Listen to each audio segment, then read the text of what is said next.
저는 지난 4월에 요한일서 1장 1절부터 4절까지의 말씀을 가지고 예수 그리스도의 사귐의 중요성에 대해서 함께 나눴습니다. 그리고 오늘 본문 1장 5절부터 10절까지 말씀을 통해 함께 살펴볼 것은 그 예수 그리스도와의 그 사귐을, 그 친밀함을 우리가 어떻게 하면 가질 수 있을까, 이 부분에 대해서 함께 나눠 보도록 하겠습니다. 요즘 젊은 친구들과 대화를 할 때요, 빠지지 않는 주제가 하나 있습니다. 바로 MBTI라고 하는 것인데요, 이 MBTI는 사람의 유형을 16가지 형태로 나누어서 분석을 해둔 것을 말합니다. 예전에는 혈액형을 가지고 이 부분을 이야기를 했다고 하면, 요즘에는 MBTI의 이 성향을 가지고 상대방을 분석하고 생각을 하는 것이죠.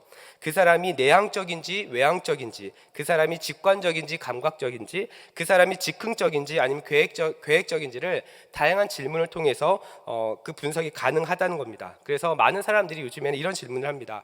MBTI 유형이 뭐예요? 당신은 I형이세요? 아니면 E형이세요? 당신은 여행을 갈 때에 계획을 세우는 것을 좋아하세요? 아니면 즉흥적으로 가는 것을 좋아하세요? 이렇게 질문을 많이 합니다. 그래서 이 MBTI의 결과를 가지고 자신과 잘 맞는 사람인지 아니면 맞지 않은 사람인지 그 사람을 판단을 한다는 거죠. 실제로 우리가 사람들과 관계를 할 때에 그 사람이 어떤 성향인지를 알면 우리가 관계를 이어가는데 정말 많은 도움을 받을 수 있습니다. 그리고 상대방을 이해하기도 더 쉽습니다. 그래서 그 사람이 말과 어떤 행동을 할 때에 왜 그렇게 말하는지, 그리고 왜 그렇게 행동하는지도 우리는 이해할 수 있습니다. 그렇다고 한다면 우리는 그리스도인으로서 하나님과 친밀함을 갖기 위해서는 우리가 무엇을 알아야 할까요? 바꾸어 말하면 우리는 하나님과 어떻게 친밀한 관계를 맺을 수 있을까요? 먼저 시편 25편 14절 말씀을 우리가 좀 한번 같이 읽어보도록 하겠습니다. 시작. 여호와의 친밀하심이 그를 경외하는 자들에게 있으며 그의 언약을 그들에게 보이시리로다. 아멘. 하나님은 어떠한 사람과 친밀하다고 말씀하십니까? 바로 하나님을 경외하는 사람이라고 말씀하십니다. 자, 여기서 말하는 이 경외는요, 하나님의 주권을 인정하는 사람을 의미합니다. 내 마음대로 내가 하고 싶은 대로 하는 그러한 삶이 아니라 모든 일을 하나님께 묻고 기도하며 하나님께서 내 삶의 주인입니다라고 하는 이러한 신앙의 태도를 가지고 살아가는 사람들이라는 거죠. 어떤 사람은 이렇게 말합니다. 어떻게 일거수일투족 다 하나님께 다 말합니까? 내가 할 수 있는 것은 내가 하고 힘들고 어려운 일이 있을 때 그때 내가 하나님을 찾는 것이 더 좋은 거 아닙니까? 이렇게 생각을 하는 사람도 있습니다. 그런데 여러분, 입장을 바꿔서 생각해 봤을 때 어떤 친구가 여러분에게 도와달라고만 할 때, 도움이 필요할 때만 여러분에게 연락한다면 여러분 어떤 마음이 드시겠습니까? 그 친구를 도와주고 싶으시겠습니까? 친한 관계라고 생각이 들겠습니까? 그렇지 않습니다. 내가 필요할 때, 내가 나에게 무엇인가 얻어 먹으려고 할 때만 연락을 한 친구라면 우리는 그 사람과 별로 관계를 하고 싶지 않습니다. 하나님께서 우리를 창조하시고 이 땅에 살게 하신 이유는 우리의 소원을 들어주시고 하나님 자신이 얼마나 능력이 있는지를, 그러한 능력을 나타내기 위해서 우리를 이 땅 가운데 살게 하신 것이 아닙니다. 하나님께서는 아담과 하와를 창조하시고 에덴 동산에서 그들과 함께 교제하기 원하셨습니다. 그들과 함께 교제하시면서 그들을 통해서 예배받기를 원하셨습니다. 그래서 잠언 3장 6절에서는 범사의 그를 인정하라, 그리하면 내 길을 지도하시리라 라고 말씀을 하셨습니다. 힘들고 어려울 때만 하나님을 찾는 것이 아니라 여기서 말하는 범사라고 하는 것은 세 번역 성경을 보니까 내가 하는 모든 일에서라고 쓰여져 있습니다. 그러니까 우리가 하나님과 친밀한 사람은 어떤 사람이냐? 교회에 와서 예배만 드리는 사람이 아니라 자신이 하는 모든 삶의 영역에서, 우리가 있는 모든 삶의 자리에서 하나님의 주권을 인정하며 하나님 앞에 모든 것을 공유하며 그 하나님과 동행하는 사람이 바로 하나님과 친밀한 관계를 유지하는 사람이라는 거죠. 요즘 젊은 친구들은 유명한 식당이나 카페를 가면 항상 하는 것이 있습니다. 뭘 할까요? 핸드폰으로 사진을 찍습니다. 맛있는 음식이 나오면 사진을 찍고요. 그 다음에 밥 먹기 전에 사진 찍고 커피 마시기 전에도 사진을 찍습니다. 여러분, 왜 이렇게 찍을까요? 자신의 얼굴은 안 나와도 음식 사진, 예쁜 커피숍 사진을 계속해서 주변 사람들과 공유하는 겁니다. 그래서 자신과 가까운 사람들과 계속해서 그 관계를 유지해 나가는 것이죠. 사랑하는 성도 여러분, 자, 그렇다고 한다면 우리는 어떻게 우리의 모든 일상을 하나님과 공유하면서 하나님과 친밀한 관계를 맺을 수 있을까요? 그것은 하나님과 친밀함을 갖기 위해서는 아주 중요한 한 가지 전제가 필요합니다. 그것은 하나님이 어떠한 분이신지 우리가 알아야 한다는 거죠.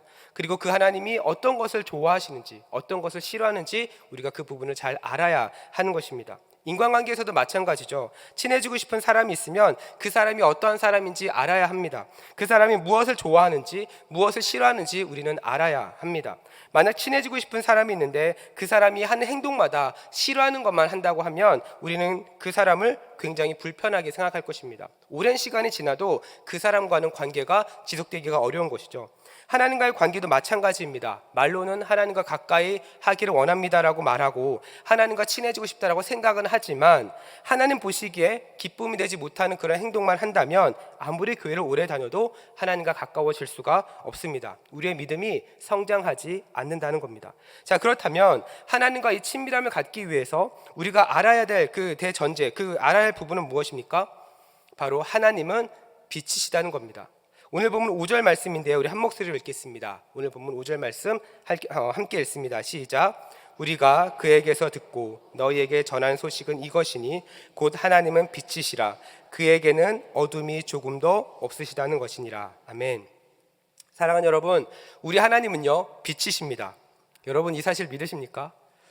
우리 하나님은요 빛이 되시는 분이십니다. 사도 요한은 그 부분을 오늘 본문에서 분명하게 이야기를 하고 있죠. 사도 요한이 하나님은 빛이시라고 말하고 있는 그 이유는 빛은 어둠을 밝힐 수 있는 유일한 존재이기 때문에 그렇습니다. 하나님께서는 창세기 1장을 보면 혼돈과 흑암밖에 없었던 그 모든 상황 가운데서 창조의 시작을 빛으로 하셨습니다.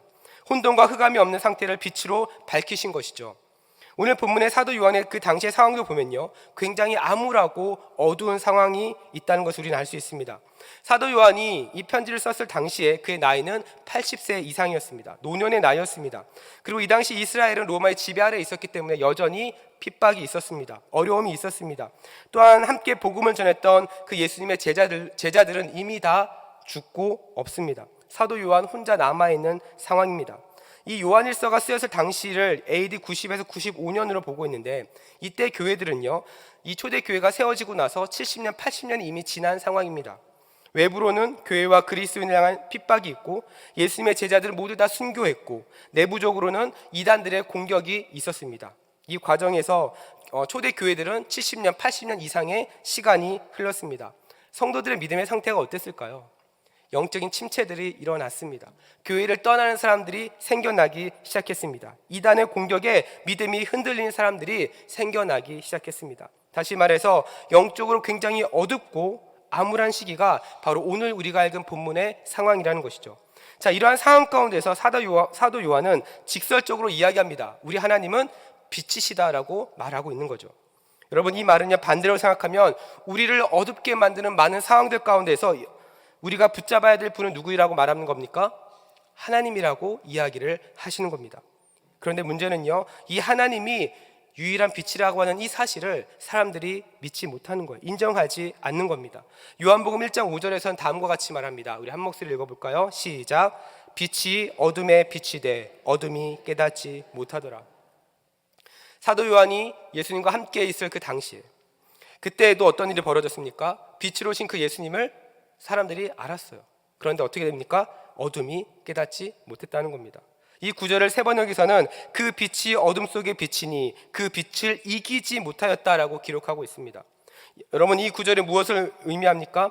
하나님께서 사람들을 사랑하셔서 그 빛 대신 예수 그리스도를 이 세상권에 보내셨지만 사람들은 그 빛을 알지 못했다는 겁니다.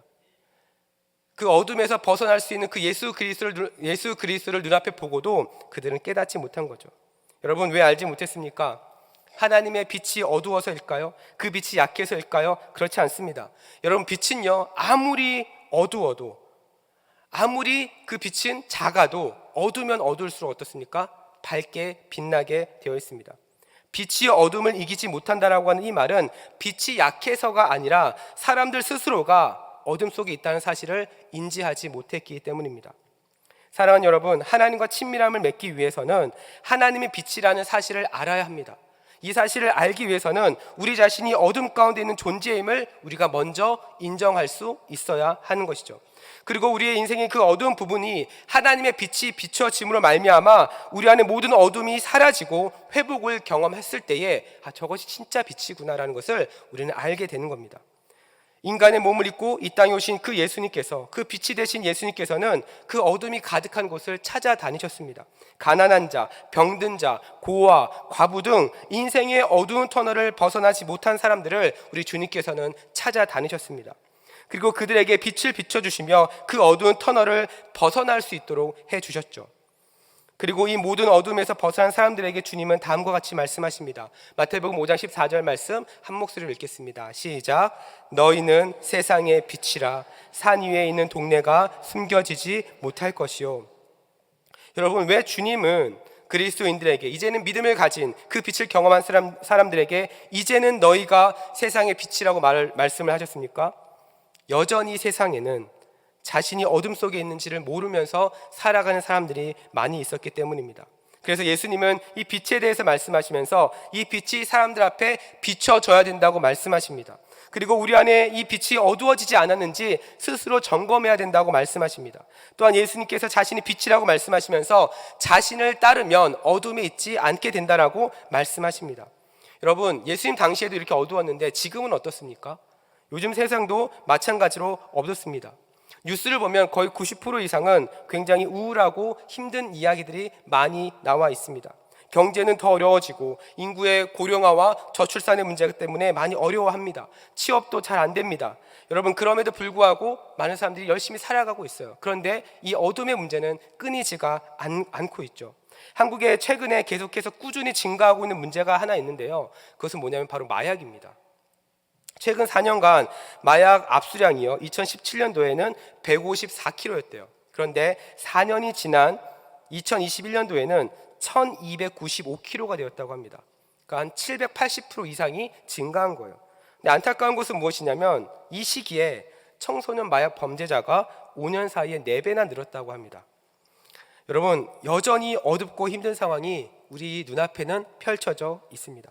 이 상황 가운데서 우리가 무엇을 발견해야 될까요? 하나님이 빛이시라는 겁니다. 그리고 그 빛 대신 하나님께서 이제는 너희가 세상의 빛이라고 말씀을 하시는 거죠. 사랑하는 여러분, 우리가 하나님의 빛으로서 이 어두운 세상에서 제대로 산다면 사람들은요, 그 빛을 중심으로 모이게 될 것입니다. 예전에 제가 모교회에서 이제 수련회를 가면 항상 있었던 프로그램 중에 하나가 담력 훈련이라는 것을 했었습니다. 아마 우리 어르신분들께서는 어렸을 때 또 신앙생활 하시면서 담력 훈련을 경험해 보신 적이 있을 거예요. 폐교를 빌려가지고 중간에 이제 막 형들이 숨어 있는 거예요. 그러면서 이제 중간에 이제 이러면서 무섭게 이제 하고, 목적지까지 가서 성경 암송을 하고, 그 다음에 작은 미션을 하고 돌아오는 것이 그때 이제 게임이었습니다. 조별로 이 미션을 진행하는데 주는 것이 랜턴 하나밖에 없었어요. 랜턴 하나를 주고 이동을 하게 했습니다. 랜턴을 주니까 어떤 일이 벌어질까요? 같은 그 조원 친구들이 다 랜턴 중심으로 다 모입니다. 왜 그렇습니까? 그 랜턴이 길을 비추기 때문에 그렇습니다. 아무리 어두워도 한 줄기 빛만 있으면요, 사람들은 모이게 되어 있습니다. 그리고 그 빛을 따라 앞으로 나아가게 되어져 있다는 거죠. 우리 인생도 마찬가지입니다. 우리 인생 가운데 빛을 발견하면, 하나님이 빛이라고 하는 이 사실만 발견하면 우리는 어두운 상황을 벗어날 수 있는 겁니다. 여러분, 이 빛은요, 크기와 상관없습니다. 어두우면 어두울수록 더 밝게 빛이 납니다. 아무리 눈앞이 캄캄해서 앞을 볼 수 없다 할지라도 빛이 있으면 살 수 있습니다. 중요한 것은요, 우리가 이 빛을 포기하지 않는 겁니다. 이 빛을 발견하고 어떻게 해서든지 이 빛을 비추기 위해서 삶을 살아가는 겁니다.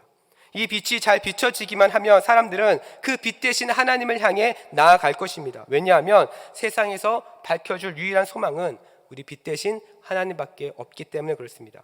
에베소서 5장 8절은 다음과 같이 말합니다. 우리 한 목소리를 읽어볼까요? 시작. 너희가 전에는 어둠이더니 이제는 주 안에서 빛이라. 빛의 자녀들처럼 행하라. 아멘. 저는 우리 대전중학교 모든 성도님들이 이 말씀처럼 하나님의 은혜와 사랑의 빛으로 여러분의 삶의 모든 어두운 부분들이 밝혀지는 은혜가 있기를 간절히 소망합니다. 그리고 여러분을 빛으로 부르신 그 여러분의 삶을 통해 여러분 주변의 모두가 또 다른 빛을 밝힐 수 있는 은혜가 있기를 축복합니다. 자, 그렇다면 이 하나님은 빛이시다라고 하는 이 전제를 가지고 우리는 어떻게 그 하나님과 친밀함을 맺을 수 있을까요? 첫 번째로 우리가 하나님과 친밀함을 맺기 위해서는요, 우리의 위치 선정을 잘 할 수 있어야 합니다. 오늘 본문 6절 말씀 우리 다시 한번 같이 읽겠습니다. 시작. 만일 우리가 하나님과 사귐이 있다 하고 어둠에 행하면 거짓말을 하고 진리를 행하지 아니함이거니와. 아멘. 여러분, 우리가 알다시피요, 하나님은 영이십니다. 하나님 영이시기 때문에 특정한 공간의 제약을 받지 않으시죠. 반대로 우리는 피조물이기 때문에 이 공간의 제약을 받습니다. 그래서 우리에게는요, 집이 필요하고 어떤 모임을 할 때에도 공간이 필요합니다. 하지만 우리 하나님은요, 이런 공간의 제약을 뛰어넘으시는 분입니다. 그렇기 때문에 어디에도 계실 수 있는 분이 바로 우리 하나님이시죠. 우리가 가는 모든 곳에 우리 하나님은 가실 수 있습니다. 즉 다시 말해서 우리 하나님은요, 여러분과 언제든지 친밀한 관계를 맺기를 원하시는 분이라는 거죠. 그런데 여러분, 우리가 하나님과 친밀함을 맺지 못하는 이유가 무엇일까요? 우리가 가는 장소들이 빛이 아닌 어둠 가운데 있을 때 하나님과의 관계가 막히기 시작합니다. 우리가 가는 길이 빛 가운데로 나아가는 것이 아니라 어둠 가운데로 가고 있는 그런 곳이라고 한다면, 그런 위치라고 한다면 우리는 하나님과 친밀함을 맺을 수가 없습니다. 예를 들어 우리가 하나님을 사랑한다고 말하면서 술집에 있으면 하나님과 친밀함을 가질 수 있습니까? 우리가 하나님과 친밀한 관계를 맺기를 원한다고 말하면서 우리가 도박장에 있으면 하나님과 친밀함을 맺을 수 있습니까? 우리가 하나님과 친밀한 관계를 맺기 원한다고 하는데 주일 예배가 아닌 다른 골프장이라든지 이런 곳에 있으면 우리가 친밀함을 맺을 수 있습니까? 그렇지 않다는 거죠. 시편 1편 1절에서도 복 있는 사람에 대한 그 위치의 중요성을 우리에게 이야기하고 있습니다. 우리 한 목소리를 읽겠습니다. 시작. 복 있는 사람은 악인들의 꾀를 따르지 아니하며 죄인들의 길에 서지 아니하며 오만한 자들의 자리에 앉지 아니하고. 여러분, 복 있는 사람의 특징이 무엇입니까? 내가 어디에 서 있는지, 내가 어디에 앉아 있는지를, 그 위치를 아는 사람입니다. 예배를 통해서, 부흥회를 통해서 은혜를 받았는데 그 은혜 받은 사람이 세상에 즐기는 곳에 있다면 은혜가 유지가 되겠습니까? 만약 제가 다음 주 성경 공부는 땡땡땡 호프집에서 하겠습니다라고 하면 여러분, 제가 목사로 보이시겠습니까? 아니라는 거예요. 사랑하는 여러분, 우리 하나님은요, 여러분과 친밀함을 맺기를 원하십니다. 그런데 우리가 하나님과 친밀함을 맺지 못하는 이유는 하나님이 우리를 멀리 하시는 것이 아니라 우리가 가는 그곳이 뭐예요? 빛이 아닌 어둠이 있기 때문에 그런 거예요. 창세기에 보면요, 위치 선정을 잘못해서 어려움을 당하는 한 사람을 우리는 발견할 수 있습니다. 바로 아브라함의 조카 롯입니다. 창세기 13장을 보면 하나님의 은혜로 아브라함과 롯이 부자가 되죠. 부자가 되고 나서 보니까 아브라함의 목자들과 롯의 목자들이 서로 다투기 시작합니다. 목초지를 두고 다툼이 일어나기 시작합니다. 이 싸움 때문에 아브라함은 이제 우리가 서로 좀 따로 떨어져서 살자, 이렇게 이야기를 하죠. 그리고 이 목초지의 선택권을 자신이 먼저 갖는 것이 아니라 롯에게 먼저 그 선택권을 줍니다. 이 당시에는 유목민 사회였기 때문에 어떤 목초지 주변에 사는지가 굉장히 중요했습니다. 그런데 이 중요한 선택권을 아브라함은요, 조카 롯에게 먼저 준 거예요. 그리고 롯은 위치 선정을 어디로 합니까? 창세기 13장 10절입니다. 우리 한 목소리 읽어볼까요? 시작. 이에 롯이 눈을 들어 요단 지역을 바라본즉 소알까지 온 땅에 물이 넉넉하니 여호와께서 소돔과 고모라를 멸하시기 전이었으므로 여호와의 동산 같고 애굽 땅과 같았더라. 여러분, 롯은요, 위치 선정을 하는 데 있어서 하나님께 묻지 않았습니다. 하나님께 기도하지 않았습니다. 소돔과 고모라가 하나님의 빛이 임하는 곳인지 어둠이 가득한 곳인지 그에게는 전혀 관심이 없었습니다. 롯의 기준은 무엇이었습니까? 오직 자기가 잘 먹고 잘 살기에 좋은 땅인가 아닌가, 여기에만 있었던 거죠. 지극히 자기 중심적인 생각과 판단으로 선택한 땅이었습니다. 그래서 소돔과 고모라를 자신이 갈 곳으로 정하죠. 소돔과 고모라로 이사를 갑니다. 그 땅에 어떤 일이 벌어지나요? 전쟁이 임하기 시작합니다. 전쟁이 나기 시작하죠. 이 전쟁 때문에 롯은 포로가 됩니다. 그리고 이 소식을 들었던 아브라함은요, 자신의 장정들을 데리고, 자신의 병사들을 데리고 롯을 구출해 주죠. 그런데 문제는, 여러분 이상하지 않습니까? 이러한 어려움을 겪었음에도 불구하고 롯은 그 땅을 떠나지 않아요. 계속해서 그 땅 가운데 머물러 있습니다. 여러분, 왜 떠나지 않았을까요? 여러분 이상하지 않습니까? 분명히 그 땅은 좀 생각했던 것과 다르게 흘러가고 있고 전쟁이 있는 그 땅인데 왜 롯은 떠나지 않았을까요? 롯 자신이 어둠 가운데 있었기 때문에 그렇습니다.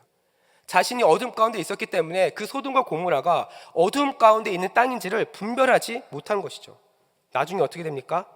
하나님께서 소돔과 고모라를 멸망시킵니다. 그리고 롯의 아내는 소금 기둥이 되어버리죠. 사랑하는 우리 성도 여러분, 하나님과 친밀함의 시작은 어두움이 가득한 곳이 아니라 하나님의 빛이 임하는 곳이어야 합니다. 저는 우리 대전중앙의 모든 성도님들이 가는 곳이 어둠이 아닌 하나님의 빛이 임하는 곳이 되기를 축복합니다. 그래서 여러분이 가는 곳마다 하나님께서 함께 하시고 살아계신 하나님의 놀라운 역사를 경험하는 은혜가 넘쳐나기를 축복합니다. 두 번째로 빛 대신 하나님과 친밀함을 가지려면요, 우리의 죄를 자백하는 사람이 되어야 됩니다. 자신의 죄를 자백할 수 있어야 합니다. 오늘 보면 8절부터 10절까지의 말씀을 보면 만일 우리가 라고 하는 이 조건절이 계속해서 반복됩니다. 여러분, 조건절은요, 특정한 조건이 성립되면 그에 따른 결과가 발생한다는 의미입니다. 그렇다면 오늘 본문에는 어떤 조건이 붙었을까요? 8절에 보니까 만일 너희가 죄가 없다고 말하면 이 부분이 조건이 되고요, 스스로 속이고 진리가 없는 사람이다 라고 하는 것이 결과입니다. 여러분, 죄가 무엇입니까? 사람들은요, 죄를요, 행위에 초점을 맞춥니다. 부모님께 어떤 잘못된 행동이 있으면 잘못하고 죄를 지었다라고 생각합니다. 도덕적으로 잘못된 행동을 하면 그것이 죄라고 생각합니다. 그래서 사람들은 다른 사람들에게 큰 피해를 주지 않고 내가 도둑질한 적도 없고 그냥 살아가는데 법적 문제가 될 만한 행동을 한 적이 없으면 죄인이 아니라고 생각합니다. 하지만 성경에서는 모든 사람이 죄인이라고 말할 때 잘못된 행위에 초점을 맞추는 것이 아니라 하나님과 분리된 그 상태에 초점을 맞추고 있습니다. 잘못된 행동은 하나님과 분리된 상태에 따른 결과를 보는 것이죠. 그러니까 하나님과의 관계가 친밀하지 않으면 우리의 행동은 어떻게 된다고요? 잘못된 방향으로 가게 된다라는 겁니다. 실제로 우리 주변도 보면요, 스스로 죄인임을 인정하지 않은 사람이 많이 있습니다. 우리가 전도할 때에 당신은 죄인입니다 라고 이야기하면 굉장히 기분 나빠합니다. 여러분, 왜 이렇게 죄를 인정하지 않으려고 할까요? 사람들의 모든 마음이 죄로 인해서 부패했기 때문에 그렇습니다. 다시 말해서 앞서 보았던 대로 어둠 가운데 있는데 자신이 어둠 가운데 있는지를 모르는 겁니다. 그래서 하나님과 분리된 자신의 상태가 파악이 안 되는 거예요.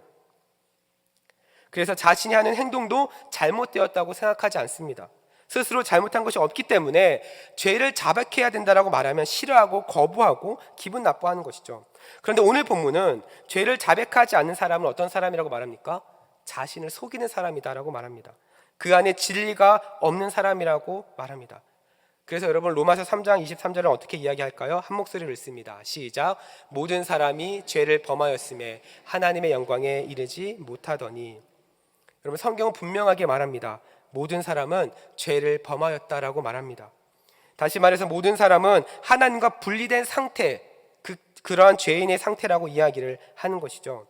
그런데 문제는 사람들이 이 진리의 말씀을 인정하지 않아요. 진리가 그 속에 없기 때문에 이것을 인정하지 않는 겁니다. 여러분, 이것은 마치 여러분 친구가 분명히 잘못을 했어요. 그래서 관계가 멀어졌습니다. 그래서 그 잘못에서 이야기를 했어요. 그럼에도 불구하고 끝까지 우기는 거예요. 나 잘못한 거 없는데? 끝까지 우기는 겁니다. 여러분, 이런 사람하고 친밀함을 맺을 수 있습니까? 친밀함을 맺을 수가 없습니다. 더 나아가 10절에서는 우리의 죄를 자백하지 않으면 하나님을 거짓말하는 존재로 만든다고 이야기를 합니다. 여러분, 우리 하나님은요, 거짓과는 전혀 상관이 없는 분이죠. 신명기 32장 4절을 보니까 이렇게 이야기합니다. 우리 한 목소리로 읽습니다. 시작. 그는 반석이시니 그가 하신 일이 완전하고 그의 모든 길이 정의롭고 진실하고 거짓이 없으신 하나님이시니 공의로우시고 바르시도다. 여러분, 우리 하나님은요, 거짓이 없으신 분이에요. 공의로우신 분이십니다. 그런데도 불구하고 무엇이 하나님을 거짓말하는 존재로 만든다고 이야기합니까? 우리의 죄가 하나님을 그렇게 만든다고 이야기하는 겁니다. 여러분, 우리 하나님은요, 거짓이 없는 분입니다. 우리 하나님은요, 자신의 하신 모든 말씀을 단 한 번도 어긴 적이 없으십니다. 모두 이루신 분이십니다. 우리 하나님은 말씀으로 이 세상을 창조하셨고, 말씀으로 자신이 선택한 사람과 언약을 맺으시고 그 언약을 신실하게 이루어 가시는 분입니다. 하나님을 거짓말로 만드는 것은 우리 자신입니다. 우리가 하나님을 거짓말로 만드는 거죠. 왜 그렇습니까? 우리의 죄를 인정하지 않기 때문에 그렇습니다. 하나님께서는 분명히 우리의 죄 때문에 너희와 친밀함이 무너졌다라고 이야기를 하지만 우리는 인정하지 않는 거예요. 저 때문이 아닌데요, 저 잘못한 거 없는데요, 계속해서 이렇게 이야기를 하는 겁니다. 그러면서 우리 자신을 합리화시키는 겁니다. 여러분, 우리 안에 진리의 말씀이 없으면 우리는 우리의 말로 합리화를 합니다. 그것이 우리가 죄인이라고 하는 사실 특징입니다. 요한일서 5장 10절을 보니까 이렇게 이야기합니다. 우리 한 목소리를 읽어볼까요? 시작. 하나님의 아들을 믿는 자는 자기 안에 증거가 있고 하나님을 믿지 아니하는 자는 하나님을 거짓말하는 자로 만드나니 이는 하나님께서 그 아들에 대하여 증언하신 증거를 믿지 아니하였음이니라. 스스로 죄인임을 인정하는 사람에게는 어떤 모습이 나타납니까? 예수 그리스도를 믿음으로 나타난 증거가 있다는 거죠. 예수 그리스도께서 자신의 죄를 사해 주심으로 무너졌던 그 관계가 다시 친밀함으로 회복되어진 그 증거가 있다라는 겁니다. 그래서 이제는 하나님과 분리된 삶이 아니라 하나님과 친밀한 삶으로 회복되었기 때문에 그 삶 가운데 변화들이 나타나는 거죠. 그 변화 때문에 그 변화의 증거가 삶의 현장에서 나타나는 겁니다. 우리가 잘 알고 있는 사도 바울도 부활하신 그 주님을 만난 이후에 다음과 같이 말하죠. 갈라디아서 2장 20절입니다. 우리 한 목소리를 읽겠습니다. 시작. 내가 그리스도와 함께 십자가에 못 박혔나니 그런즉 이제는 내가 사는 것이 아니요 오직 내 안에 그리스도께서 사시는 것이라. 이제 내가 육체 가운데 사는 것은 나를 사랑하사 나를 위하여 자기 자신을 버리신 하나님의 아들을 믿는 믿음 안에서 사는 것이라. 여러분, 뭐라고 이야기합니까? 내가 사는 것이 아니요 오직 내 안에 그리스도께서 사시는 것이라. 자신의 죄를 자백하고 부활하신 그 주님을 만나게 되니까 그의 삶의 고백이 달라지는 겁니다. 그의 삶의 주인이 바뀌게 되는 겁니다. 사랑하는 성도 여러분, 우리가 하나님과 친밀함을 맺기 위해서 어떻게 해야 됩니까? 끊임없이 우리의 죄를 자백할 수 있어야 합니다. 우리의 죄를 자백한다는 것은요, 우리가 어둠 가운데 있음을 인정하는 것입니다. 우리가 이 사실을 인정할 때에 빛으로 오신 그 예수 그리스도의 은혜를 발견하게 되는 것입니다. 그리고 이 은혜가 그 회복의 증거가 되는 것이죠. 그래서 오늘 보면 9절에서도 다음과 같이 말합니다. 우리 한 목소리 읽어볼까요? 시작. 만일 우리가 우리의 죄를 자백하면 그는 미쁘시고 의로우사 우리의 죄를 사하시며 우리를 모든 불의에서 깨끗하게 하실 것이요. 저는 우리 교회 모든 성도님들이 날마다 자신의 죄를 자백할 수 있는 은혜가 있기를 간절히 소망합니다.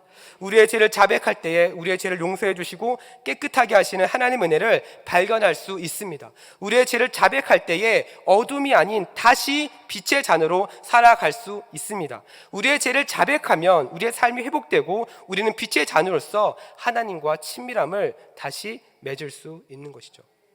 사랑하는 여러분, 하나님께서 저와 여러분을 빛의 자녀로 부르십니다.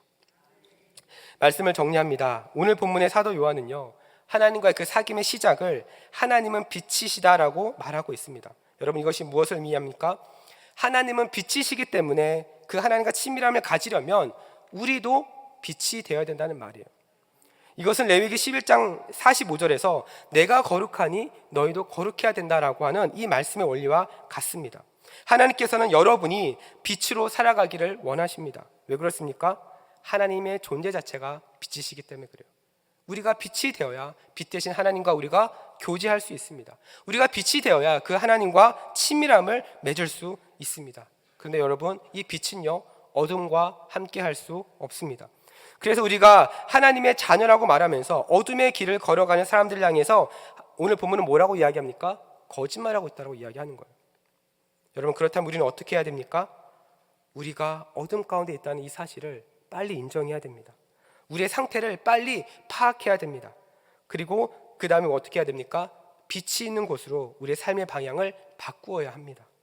이 방향을 바꾸는 것이 바로 말씀입니다. 여러분, 이 말씀은요, 우리가 하나님과 분리된 상태라는 사실을 깨닫게 합니다. 그리고 어떻게 이 상태를 회복할 수 있는지도 알려주죠. 어떻게 회복합니까? 바로 예수 그리스도를 통해서 우리는 회복할 수 있습니다. 우리의 상태를 하나님 앞에 자백하면 우리의 길 되시고 진리 되시고 생명 되시는 그 예수님 때문에 우리는 다시 하나님과 친밀함을 회복할 수 있는 것이죠. 사랑하는 우리 성도 여러분, 우리 하나님은요, 여러분과 친밀함을 맺기 위한 모든 준비를 이미 다 마치셨습니다. 그리고 여러분과 친해지기를 지금도 기다리고 계시는 것이죠. 저는 우리 대전중앙의 모든 성도들이 하나님께서 준비해 두신 이 친밀함의 초대를 모두가 받아 누릴 수 있기를 소망합니다. 그래서 여러분이 가고 서고 앉고 여러분이 가고 있는 모든 위치에 모든 삶의 영역 가운데 하나님의 빛이 임하고 하나님의 영광이 드러나는 은혜가 풍성하기를 축복합니다. 우리 이 시간 함께 기도하며 나아가도록 하겠습니다.